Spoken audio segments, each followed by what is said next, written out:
Hey everybody, welcome to the July edition of the Jimmy Daily Show. We have a very special topic today. In the month of May, we talked about video. In June, we talked about social media. Those are two pretty new topics in the web marketing world. But today we're going to get back to basics, and we're going to be talking about content.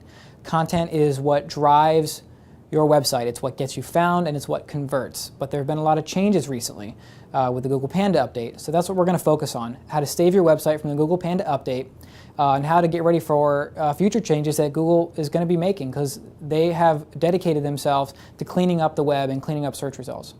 So Tom and I will be answering your live questions on Twitter. You can see the feed right below me. Just use the hashtag #SaveYourWebsite, and we'll answer your questions live as we go.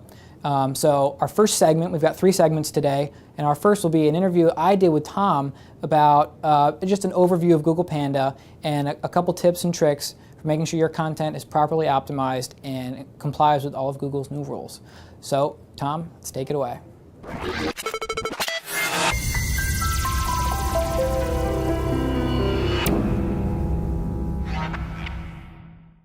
Hi everyone, so Jimmy Daly here with Tom Foster, and we wanted to get on video today to answer a couple questions that we've been hearing a lot lately, and it's stuff about the Google Panda update, which, as some people may know, it hasn't just been one update. Yeah, now it's up to like 2 and 2.2. Okay, so now we're on 2.2. Right. So for those of us that are looking at Google Analytics every day, we've been noticing all kinds of weird stuff. You know what I mean? Your visits spike, then they crash.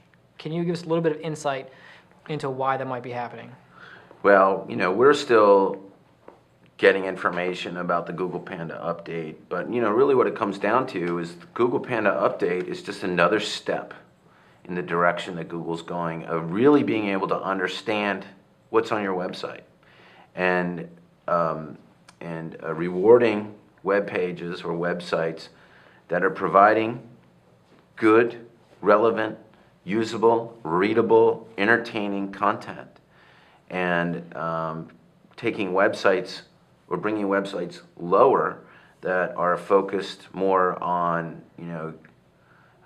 getting tons of bad links going into them and talking about stuff that has nothing to do with the particular search.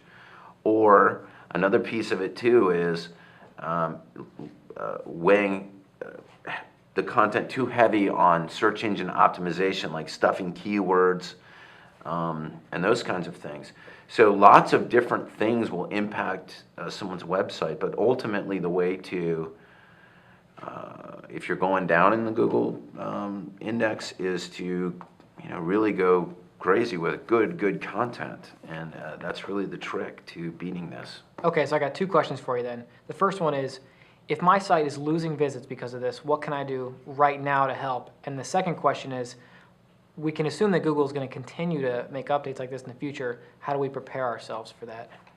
It's content. It's content, and design too is another big piece of that, because you could have good content, but there could be other things on that page that Google deems not usable, or it deems it not a good user experience for someone. Is that like too many links, too many images, stuff like that? Could be a lot of different things. Too many ads on the page. We are always striving for our clients to try to create a better user experience, constantly upgrading and updating our designs and our clients' designs to keep up with what Google and the other search engines expect. But really it just comes down to the marketability of the website, the marketability of that web page when someone gets there. Is this really a great experience? And anyone can look at their website and judge that for themselves.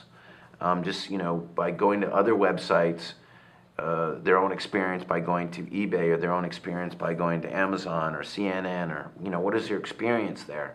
And know that these kinds of sites, the big ones, they spend millions and millions of dollars on usability testing and whatnot. But even some of these big sites are getting hammered by Google Panda. And here's another thing about Google Panda is that, and this always happens with the Google update, is like there's a lot of innocent bystanders that get affected by it. I'm sure there's a lot of people out there right now that are like, I only have good content on my website. Why am I, going down the tubes? And I was talking about this earlier. using an analogy for a client about it, it's, sometimes when you're watching a football game and your team gets flagged and they didn't do anything wrong, they lose, 15 yards, it's not always fair. Right. And, they could lose the game as a result of it. But sometimes that's what happens, and it's not always fair. So what do you got to do? What are you going to do about it? You're going to, scream and cry and give up? Well, sure, you can scream and cry. You got to do that, but that just means you got to get tougher, and you got to go out there, just like in football, you got to practice more so you don't make those dumb errors, and or at least be perceived to make those errors.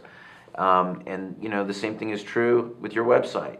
You have to continue to add the good content. Basically, we're going back to what we talked about in the very beginning. It's all about content. It really is. It's always been about content, and Google continues to share that and make us do it right. So I think you made a really good point that we need to focus a lot on the usability and the readability of our content that we're putting up. There's a great video that Google put up on YouTube where they do an audit of their own SEO, and it's not that, their own SEO is not that great, but their site is so usable that people continue to go there. So even they use a mix of usability and then SEO to get people to go to their own site. And their site is so vanilla. It's just funny. It's very plain and simple, but that's not necessarily, people are, when they go to search for something on the internet, there's only one little piece of information that they really, really are looking for. That's right. So in the future, how do we prepare ourselves for Google Panda 2.3 or even farther down the road? One thing that everyone needs to understand is, first, don't panic. Don't panic. Nothing that you can do this minute is going to change things overnight. That's just not how it works. And everything is still in flux. Things are just still changing. And as other people change, you will change too.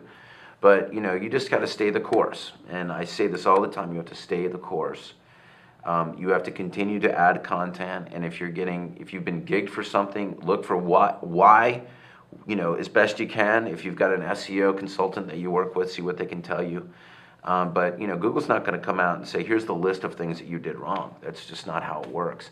And even if you had a list, that might not necessarily apply to you. So one person has a list that applies to them, another one has a list that applies to them, and it's all different. It could be based on so many different things. And so the point is not to panic.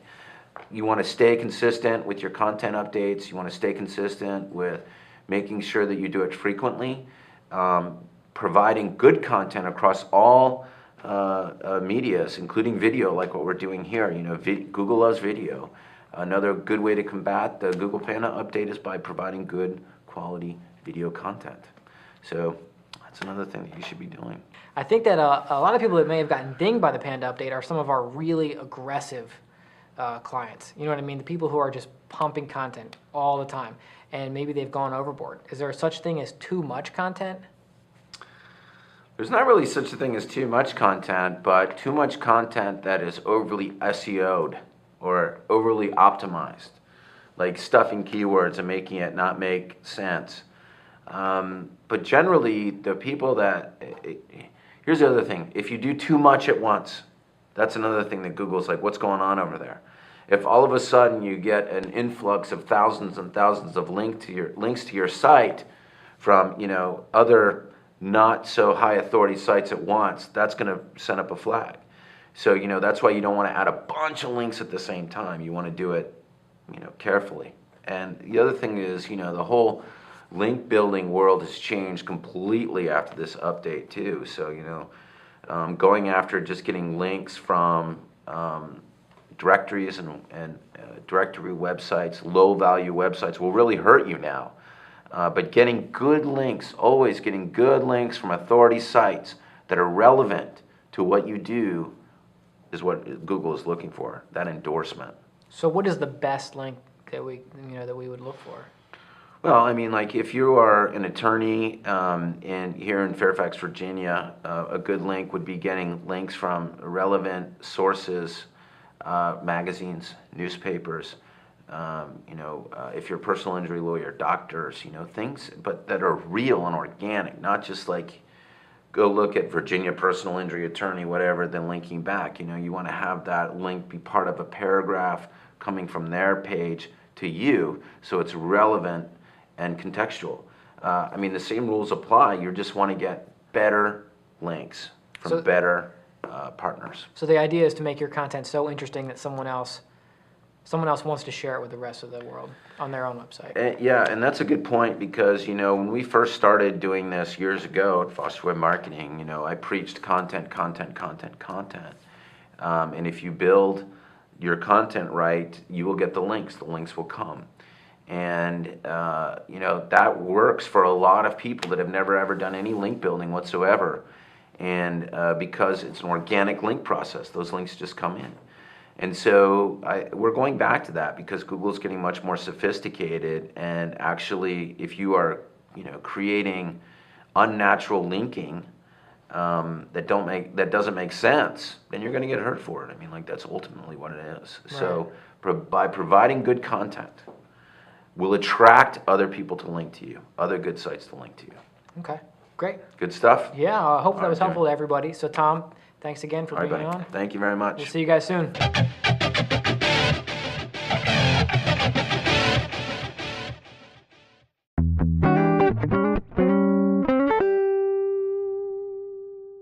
To show you just how dedicated we are to content and to cleaning it up and to be totally in compliance with the Google Panda update, we flew in Alex and Yvette Valencia from We Do Web Content. They're from Fort Lauderdale, Florida. They came up here, and Tom did an interview with Yvette, who has a ton of experience writing content. They have a team of 30 writers themselves that serve all types of clients.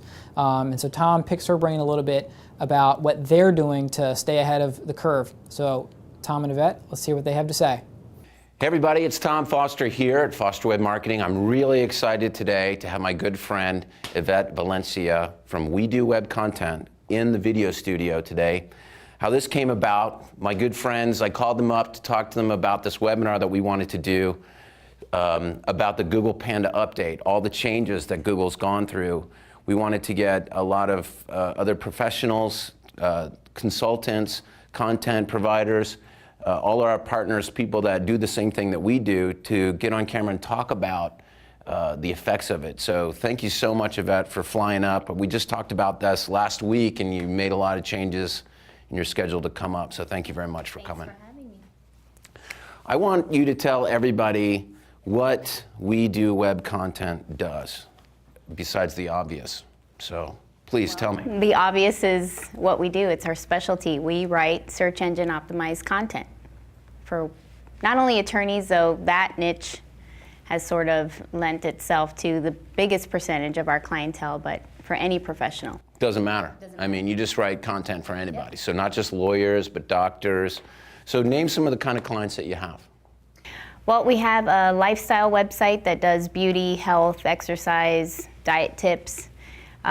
We work with another company that specializes in wedding content, so helpful articles about groom's responsibilities and how to find a wedding officiant, things like that. So it's not just content for business to business, it's content for business to consumers. That's right. It doesn't really matter, does it? I mean, every website needs content regardless. That's right. And that's really what we're talking about today, is content. That's the big thing about Google Panda Update, is it really is paying way more attention to the kind of content that you're putting up there, the frequency of the content, and the quality of the content. What is the experience of the visitor that comes to look at that content? That's what we're going to talk about. So tell us a little bit. We've been working together for many, many years, but we were actually introduced by your partner, Ken Levon, Right. who owns Disability Law Claims down in Fort Lauderdale, website that's been around. It's been, we've been 5-6 years now? Yeah. And started out, he was with Fine Law, and he's told this story before. It wasn't really getting anything. Came to us, very skeptical about it. Started using the DSS system, and was like, wow, and then went to you, right? I mean, it was I came in a little earlier than that. When he decided to go with Foster Web Marketing, he hired me to manage the project and basically write all the content that would go on the website. And so, we set out this sophisticated plan to figure out what people were looking for. And of course, with your help, we were able to accomplish that, and we were really aggressive in our approach and posted, I would think, like 60 pieces a week. And by the time the site launched, we were at about 400 pieces on the site already. So we saw traffic increase exponentially in a very short amount of time. I would say between 3 and 4 months we were at a couple thousand, and at the 6-month mark we were at 6,000 to 8,000, and now he's at about 25,000. Pretty much, I think you guys are our #1 client in terms of visitors and leads, and he's getting like 300, 400 leads from his website now. Is that about 400? Yeah, he gets about, at that amount of traffic, he gets about 250 DSS leads or web leads where someone actually leaves their contact information on the website, and about another 250 direct calls. So, tell me a little bit about Six Sigma.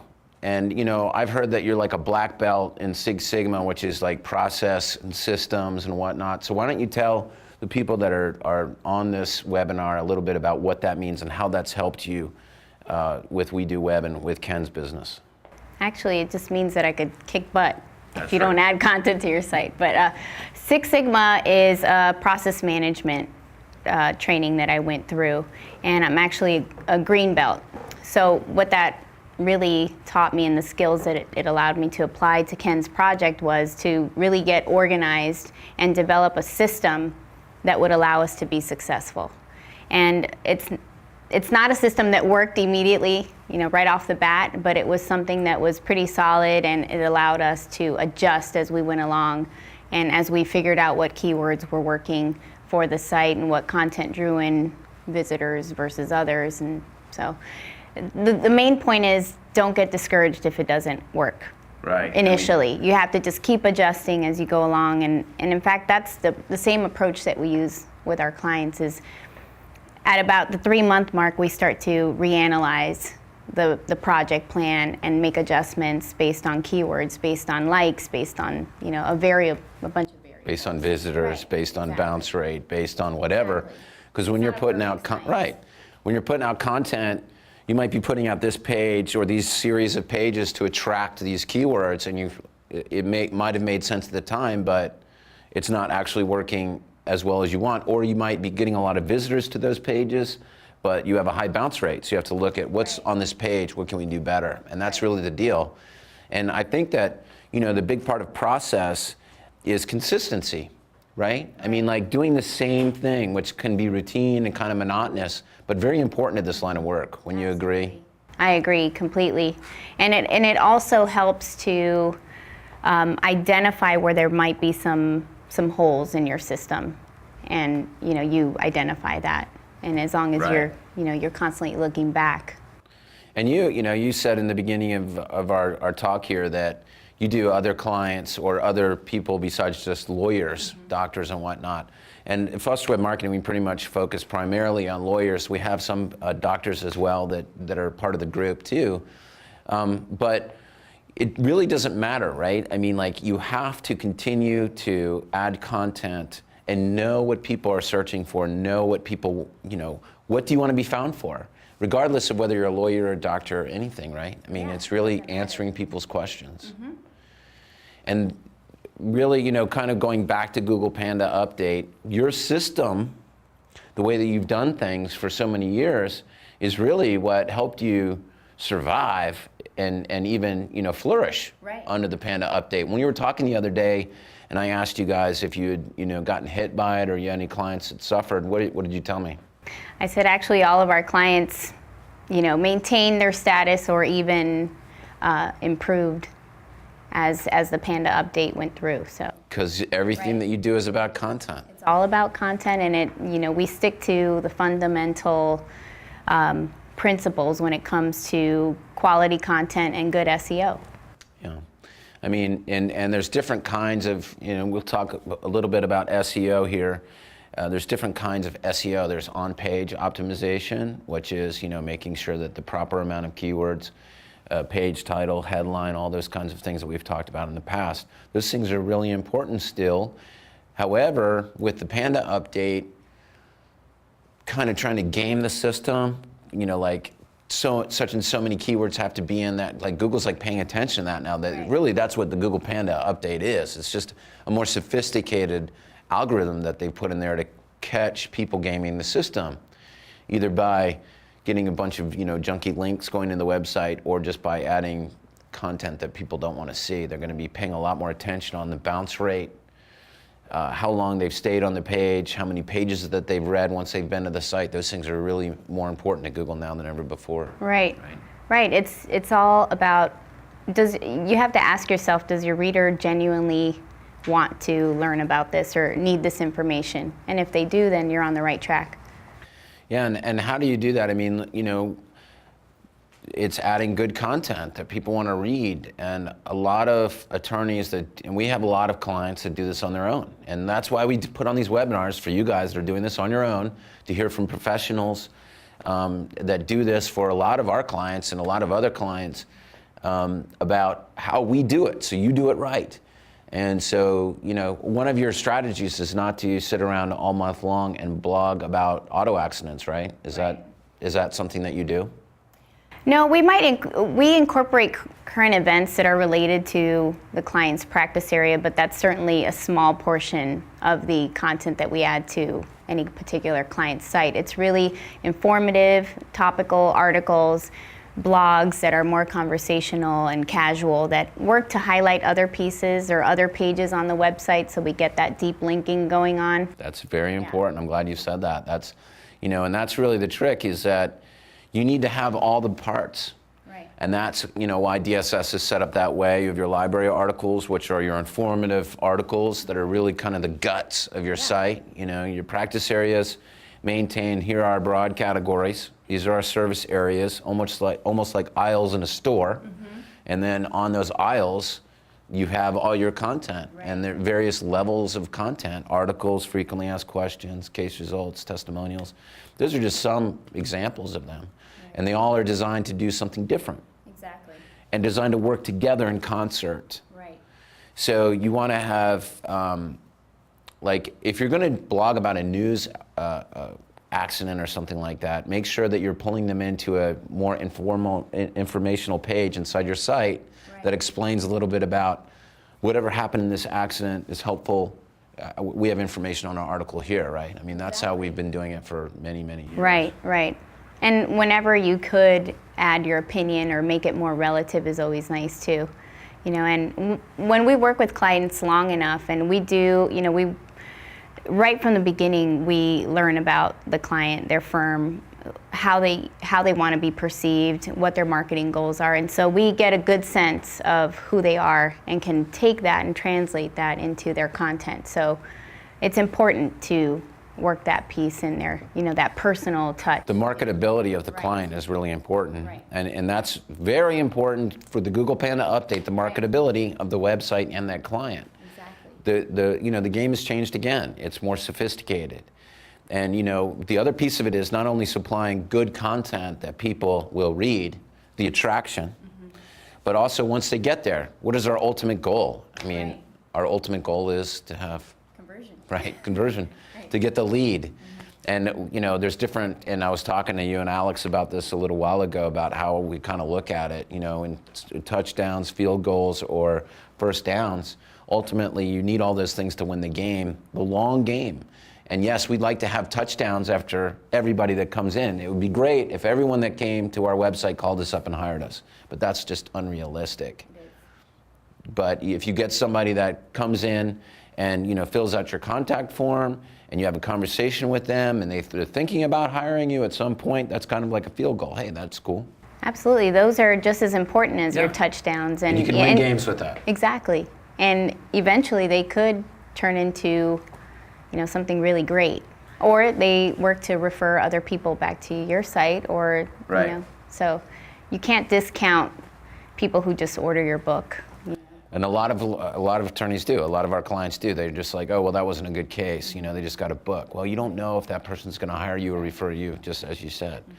And it's really important. That's another piece of content that a lot of people don't realize. Is the other piece of content is getting them to contact you, getting them to go into your campaign system as a lead, to have the opportunity to cultivate them into a client down the road. It's a big part That's of a content huge writing, part. right? Yeah, that's a huge part. And we go into every piece with conversion in mind, and we've seen great success with it. But you're right. If the internal workings of a follow-up system aren't there, it's going to be pretty difficult to stay top of mind.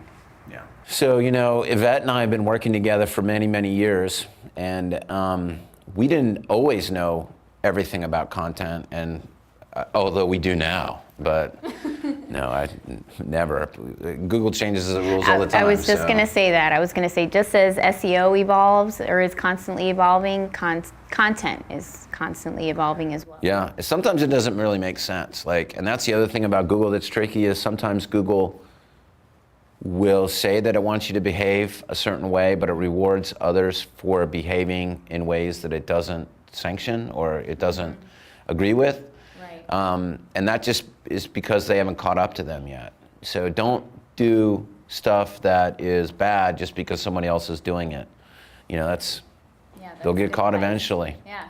So it's always about good content that's relevant, contextual, entertaining, and makes them do something. Right.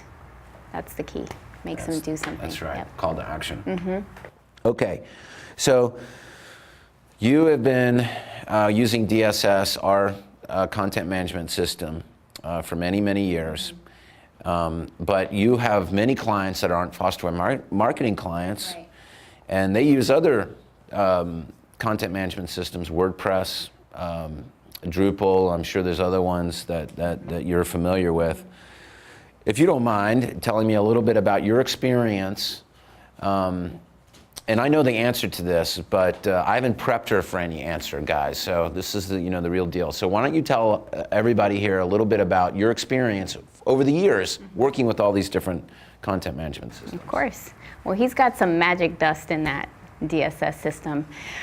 We've worked with platforms like WordPress and Joomla and, like you said, a bunch of other different platforms. And by far, DSS is the best. And I say that because not only is it user-friendly, but it has all of the SEO elements, the sound fundamental SEO elements that a page needs in order for it to be successful with the search engines. And I find that that's where other systems lack. You kind of have to, there's a lot of guesswork involved. And so you've made it very easy to just build a really good page just by following the steps in DSS. Well, thank you, Yvette. Thank you for saying that.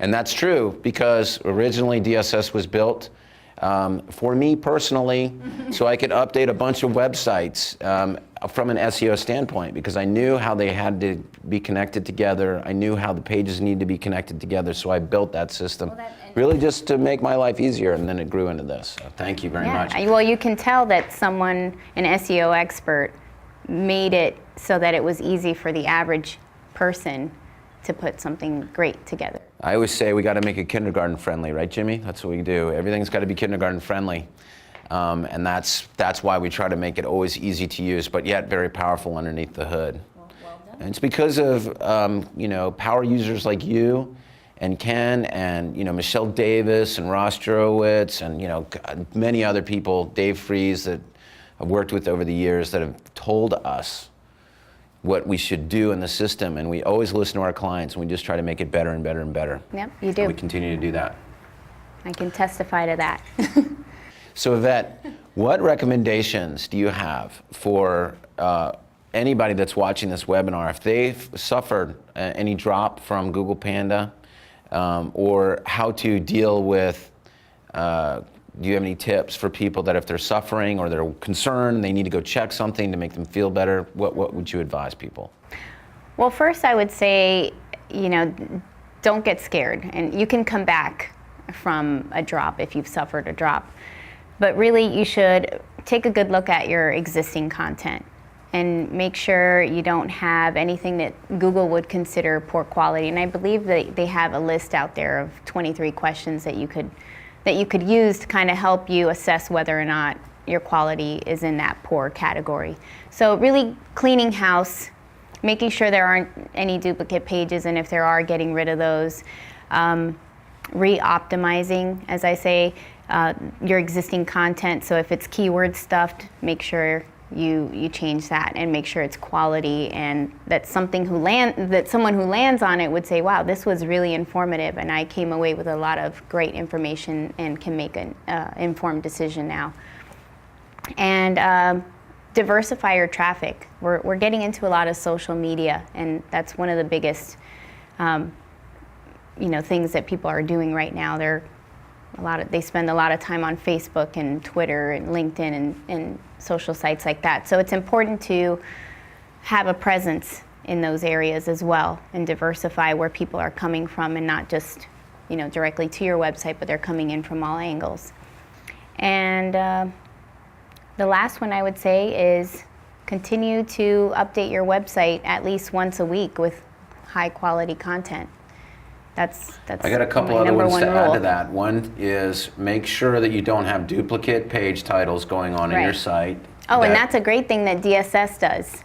Oh, it helps you, because when you add so much content, especially with working with our clients, we add a lot of content. And so, we keep a good inventory, but sometimes, you come across a duplicate page title, and DSS is great in that it tells you, hey, you've already used that one, so think of another one. Yeah, but that's a recent upgrade, and that's for new stuff. But if you've had a website that you've had for 3, 4, 5 years, you should have somebody, and there's lots of tools out there that can check if you have duplicate page titles and go back there and fix those. Another thing that you just talked about, and you guys have been really great at this, which is social media stuff. You just touched on that. We've been, we just started our last webinar about social media. We're doing our social media mastermind, and we're getting the information out about that, right, Jimmy? It's getting out. And you guys are going to be involved in that because you've done such a great job with that. We're going to have you participate and, help us run it and give people good advice. But Alex was telling me that you guys, for the clients that you're doing social media, the great increases 30, 40%? Yeah, that sounds about right. Because of social media. Now, when we say that, we don't mean just plugging in an RSS feed from your blogs, from your website into Facebook. What do you actually do when you're doing that to get those kind of drastic results? Yeah, we actually put together a team who concentrates on just the social media aspect of our clients' contracts, and it's all manual. It's a very time-consuming process, and you get good at it over time, but it takes a lot of creativity to come up with just 140 characters, or something catchy, a headline that's really going to provoke someone to like a post or a tweet, and then share it, which is the ultimate goal, because that's really like your conversion, really. So it's all manual, and it's had great effects so far. And Bing indexes those pages. I mean, Bing indexes social media. Google and Facebook don't get along so well. But they Bing still does. They still highly, it's still highly regarded. Oh, totally. And the Google Google plus one button, all that stuff. Look, that social media is here to stay. Yeah, it's here to stay. You got to do it. But it's a manual process. Either you do it yourself or you get a professional to do it for you. Either way, it's got to be done. It's not going away. And people should take advantage of it because it's free right now. Totally. They're going to put it's like the best marketing tool that's free. So it would behoove you to get on those sites. As we had Jimmy out in the field who went to go see Mindy in Arizona because she couldn't come to the video, so we wanted to have our queens of content here. But we only have one half of the go watch our video. Right. So we sent Jimmy out to the field to interview Mindy, but she's actually at the last day of training with Bruce Clay, who is a very well-known SEO consultant. That we've sent her to his class, and she just IM'd me yesterday that said, tell Jim this, that he'd be interested to know that Bruce Clay says that you have to have video on your website. If you don't have video, and Google wants you to have video on your website, and Google will actually, in some cases, if you have video, it will put you over someone that doesn't have video. Google owns YouTube, so listen, it is going to be promoting its own assets. So you have to get video going. That's why we invested all this energy and cost into the video studio, and we're, lawyers that are coming in here, they are getting cases from their video. Video is the new content. Right. We were talking about this before about, how we have to connect video together as content. So, before we even sat down here, we were talking about it a while. So do you think that you're going to incorporate video into your... Yeah, absolutely. I mean, it's just another, especially like you said, it's a really powerful way to create more content. And not only that, but it allows you to expand your content, because then you can turn that video into a transcript and syndicate that. And it builds trust. Right. People that go there, They see you. You're like, wow, and also it gets rid of people that you don't want, that you would never get along with. They're like, hey, I don't like that way that person looks or whatever, so I'm not going to hire them. Fine. It's better than wasting time meeting them in person. Anyway, I can't, we did a webinar about video and stuff like that, but from a content standpoint, video is the new content. Video needs to have content written for it, articles written for it, links going back to it. It's very important. Yvette, thank you so much for coming up on such short notice to the video studio. Anytime. It's been a pleasure. Absolutely. To learn more about our services, you can visit www.wedowebcontent.com or call us toll free at 888-521-3880.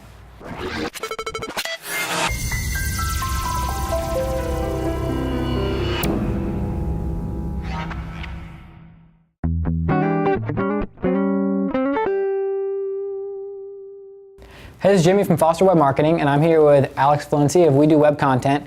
Alex is here with his wife, Yvette, who was just sitting here talking to Tom Foster about some of the social media stuff they're doing. And Yvette mentioned that you guys have been using social media for yourselves and some of your clients and have increased their traffic by up to 30 and 40%.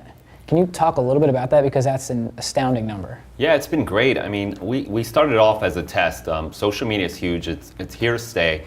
And we said, we got to implement it. What we do for our clients is help drive traffic, help them convert, help get leads. And social media is where people were going. I mean, 89% of the people are going there. They're logging in at 9 o'clock in the morning, getting out, who knows what time at night. So he said, we need to start implementing this. So we started doing it for ourselves and some of our clients. And I was looking at analytics, and our clients are growing traffic by 30 to 40%. I think I even read an article that for every like on your page, it creates anywhere from 20 to 50 new visitors to your website. So I don't know how the numbers translate, but I think it's phenomenal. It's not going anywhere. And just implementing just little things to your social media practice is going to be a huge opportunity for you. And what kind of tools are you using? Are you using Hootsuite or TweetDeck or one of those, or are you doing all this manually? We do some of the manual and Hootsuite, because it's hard to manage for a lot of our clients, even Hootsuite for ourselves, for our own company, and for some of our clients. We prefer Hootsuite. It has kind of a tracking system too that Facebook also offers. But it's a great tool. It allows for updated posts for the content that we're syndicated, because a lot of the content that we write, we help syndicate it on there and create characters that are newsworthy, make it newsworthy, so it's shareable content on social media. Right. So I manage the social media stuff for Foster Web Marketing, and I'm always checking out to see what you guys are doing, because you're always on the cutting edge of whatever is the newest and best stuff for social media. And one of the things I noticed that you do pretty frequently is put pictures up. So social media is not just post like it was, it started that way, but now pictures and videos are really a way for people to engage. Can you talk a little bit about how you use just the people in your office and the staff and little pictures and videos of them to just drive engagement? Yeah, our social media team on staff is awesome, because they use any little thing. I mean, we got a water cooler the other day, which was awesome for us, and took a picture of it, and the impressions that we got on just a water cooler were ridiculous. Just implementing little things like musings in your office, pictures of kids. I think we even wrote a blog post about Tom Foster's baby and how your traffic and social media went up because of the baby pictures. Ross Jurwitz does this all the time. I mean, he's got baby pictures coming up all the time, and I'm sure his clients, he builds trust because of that. So it's not just about posting your content, it's engaging. That's what they want. And with the whole Google Panda update that we were talking about earlier, is people want shareable content that they can share with their friends. If they find something funny or interesting, I think the Mileys sometimes post information about the quirky laws in the area. I mean, have fun with it. That's what it's about. You're creating a business, you're engaging, and you're having fun with it. It's your opportunity to have a good time with some of your marketing.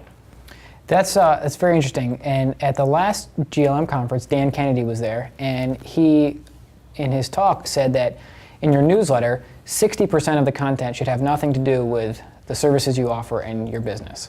And I think that's really proven true for both of us with social media also. Telling the story of your office and the staff and the people there is really what gets people interested and gets them to come back. And so since we've started doing that, we've gotten probably 150 to 200 new Facebook fans just since we started posting pictures of the new office, which is really cool. Yeah, it is.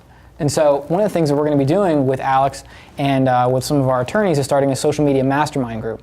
And you can get more information about that at socialmediaforpros.com. It's going to be once a month call with Tom, myself, Alex, a couple of other lawyers, and we're just going to trade ideas. We're going to talk about what are the newest techniques, how can you implement them, what are some practical ways to get more followers, how can you drive traffic, and ultimately, how can you convert those people into real paying clients. So Alex, thanks so much for being here, and we'll be seeing you once a month from now on. Yeah, for sure.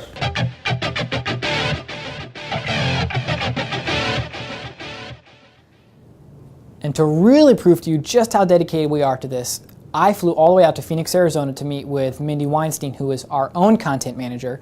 Mindy and Yvette together make up the queens of content because they know everything there is to know about web content and conversion and getting traffic through content and all of that. So I flew all the way out to Phoenix, went over to Mindy's house. Jim showed me a few things about how to use the camera, and I got some footage. I apologize that the production quality is not up to Jim's standards, but Mindy has some great advice for us, so let's hear what she has to say.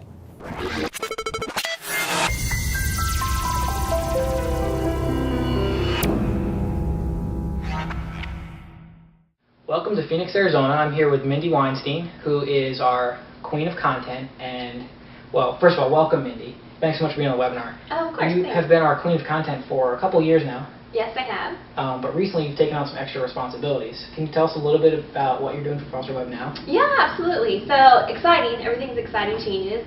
So I've been managing the content department for a while now, and we have a team of about 20 writers and 6 editors that I've expanded my management, and now I will be working with the SEO team as well, and working on creating synergy between both the SEO team and the content team. That's awesome. And so there's a lot going on right now in the world of SEO and content based on the changes that Google is making. What's our new approach? I mean, I know some of our clients have been a little bit upset by the dip that their site traffic has gotten and their rankings. What are we doing now? What's our new approach to keep our clients, their rankings high, their traffic high, and ultimately their conversion rate high? Well, basically, we're changing too, but we're actually changing, going back to our roots, where it all began. We're focusing more on content and on the end user. Because really, it's not about trying to trick the search engines anymore and try to show that your site's popular by doing a bunch of link building tactics, which are still important, and that's going to be one piece of the puzzle. But our biggest emphasis now is creating quality content, something that is outside of the box, something that is so interesting that people naturally want to link to it. They want to send it to their social media friends, they want to link to it from their website, they want to tell everybody about this great content they read. So with that approach and focusing more on the end user, not only will sites see their rankings increase, but they'll also see higher quality contacts too through their website. So, Mindy, I think our clients are really going to be happy about the new approach we're taking with the content and our whole SEO approach, really. And I'd like to give everyone a little bit of background about you. I don't think a lot of people know that you're actually a published author. You've written a couple books, including Rich and Thin and Money Trouble, Surviving Your Financial Crisis. So can you talk to us a little bit about how you got into writing and how you got into writing about finance stuff specifically? Well, it's interesting how I got started with those books. Years ago, many years ago, I started working for a debt management company, and I was working in their marketing department. And with anything, as soon as you tell someone that you like to write, that's the area they put you in. So I was doing a lot of article writing, newsletter articles, so forth, all about personal finance. And a couple years after that, I co-founded a company called Financial Victory Institute, which was also geared towards financial literacy. And so because of that, that was my platform. I was approached by McGraw-Hill to write a book about personal finance. So that was a co-authored book.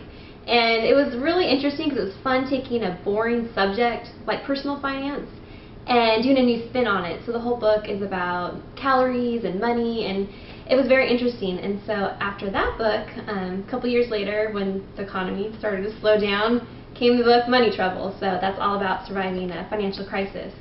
So what's interesting, I think what most people don't realize too with these personal finance books is, yes, my background was about writing personal finance, but it's the same audience as for lawyers. It's taking a boring subject and making it interesting and understandable to the masses. So whether it's personal finance, whether it's legal information, it's the same concepts apply. So Mindy, your writing experience is actually perfect for what we're doing here, especially for lawyers and doctors and the kind of clients that we serve. Can you tell us a little bit about how you met Tom and how your position has evolved since you came to Foster Webb?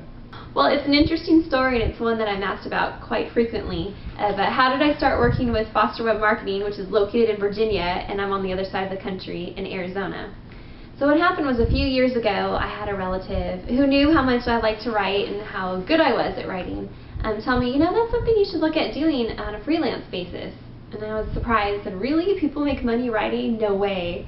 And so he directed me to a freelance website, and sure enough, there was actually a posting by Foster Webb Marketing, and there was one other one that I was interested in, and those were the only two I even sent a proposal to, and got them both, and that's how I started working with Foster Webb Marketing years ago. So I started as a writer, writing directly for our lawyers and our clients.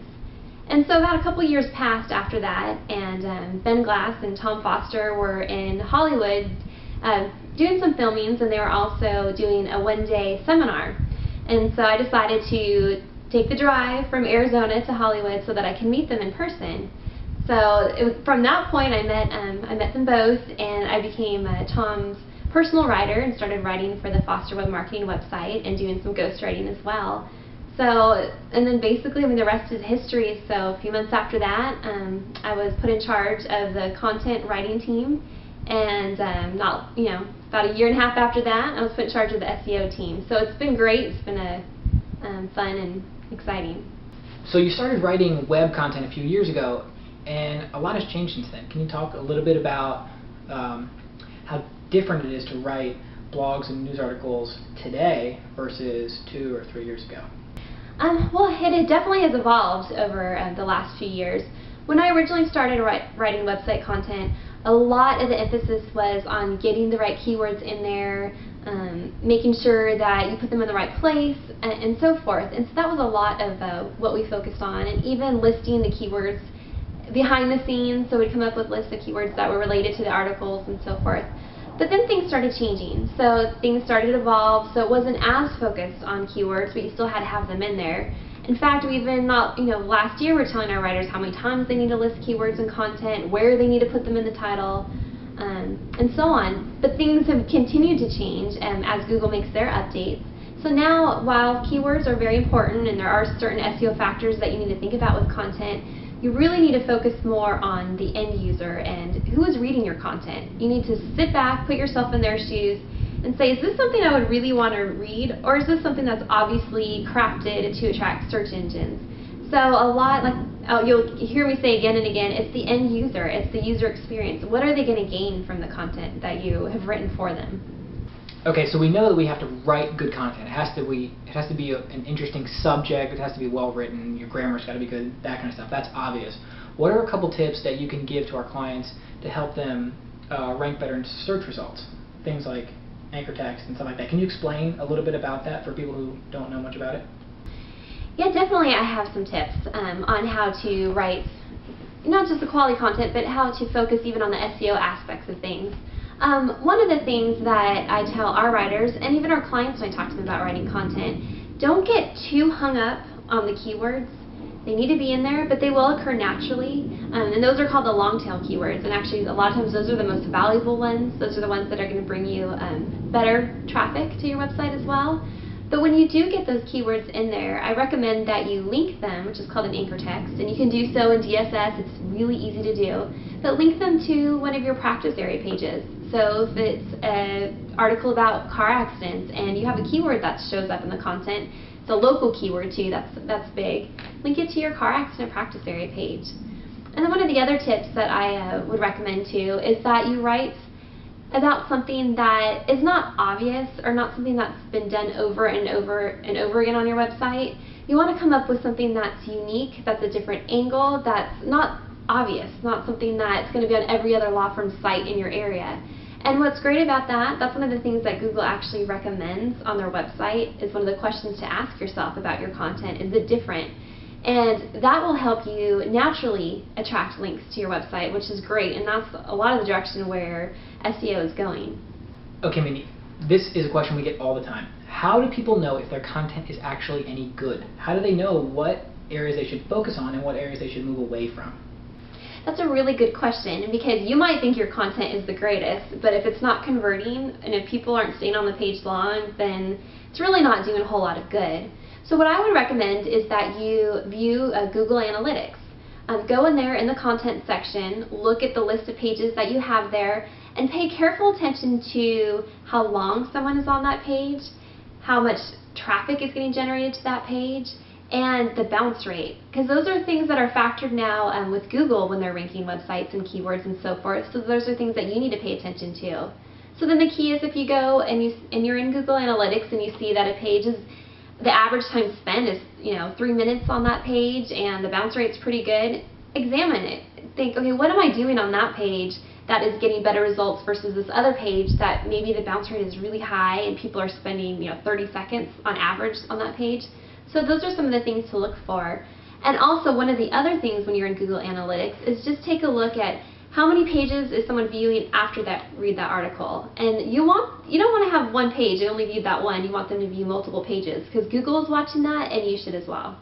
Okay, Mindy, let's talk a little bit about an SEO topic that is widely debated, and we have kind of a new approach to it, and that's link building. Google is pretty careful about what sites you're linking to, what sites are linking to you, what pages you're linking to within your own website. Can you talk a little bit about how all that works, and what should we do about directories and paid links? I mean, this is a very confusing area, so can you just enlighten us a little bit about that? Link building has changed significantly over the last few months with all the changes made by Google. One of the big things that you need to keep in mind with link building is you want to stay away from anything that's shady. And I know that's pretty blanket statement, but think about doing things that are natural. So you want to have a website that has great video, that has great content, that has something to provide consumers with, and you will be able to attract links naturally that way. You can also look at your local market too and look for link building opportunities there, and as well as the different partnerships that you have. I mean, if there are other law firms that you've worked with or other people in your industry that it would make sense for you to link to them or for them to link to you, then that's something that you should consider. However, I would recommend by far to stay away from paid links. That is something that definitely, if you're thinking about it, talk to us, talk to an SEO expert, and we'll be able to give you some advice on that. But again, just think naturally. What would get people to like your website? And that's what you need to be focusing on for your link building efforts.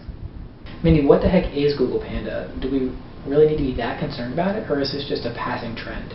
Well, over the last several months, Google has been making changes, and those changes came in part by an engineer whose last name is Panda, and he's working with Google, and he started modifying their algorithm, and the algorithm is what makes your website show up in search results. So that's how the Panda update got its name.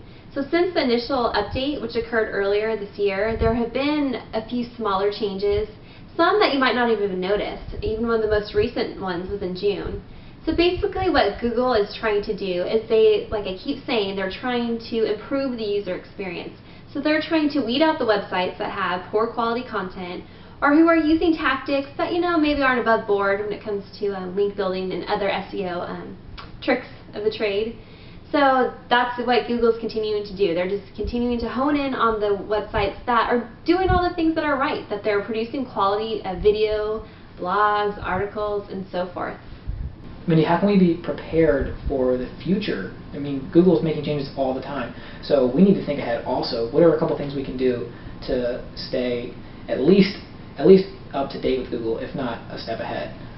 As far as it being a big deal for our clients, as long as continuing to create quality content and focusing on your visitors, basically your prospects, then you don't have to worry about the Google updates, no matter what they do now or what they do down the road a few months from now, as long as you are focusing on your target market.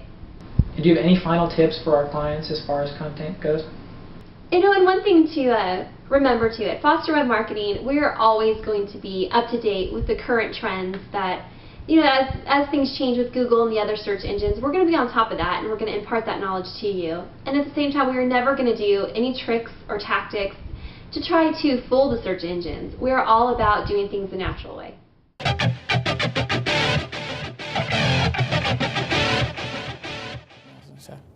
Thank you everybody so much for tuning into the July webinar. Everyone that registered is going to get a free copy of our new report, 7 Ways to Save Your Website, from Google Panda. We hope you like our new format with the video, and we'd love to hear your feedback. So if you have suggestions for future webinars or any criticism, constructive criticism we hope, feel free to email me directly at jimmy@fosterwebmarketing.com. And also be on the lookout for a very special offer from me about content and our new approach to it, because we're making some changes that are going to benefit you greatly. Tom is going away on vacation, so he doesn't even have to know about this. Oh, hey Tom, what's up? What are you doing? Nothing. All right.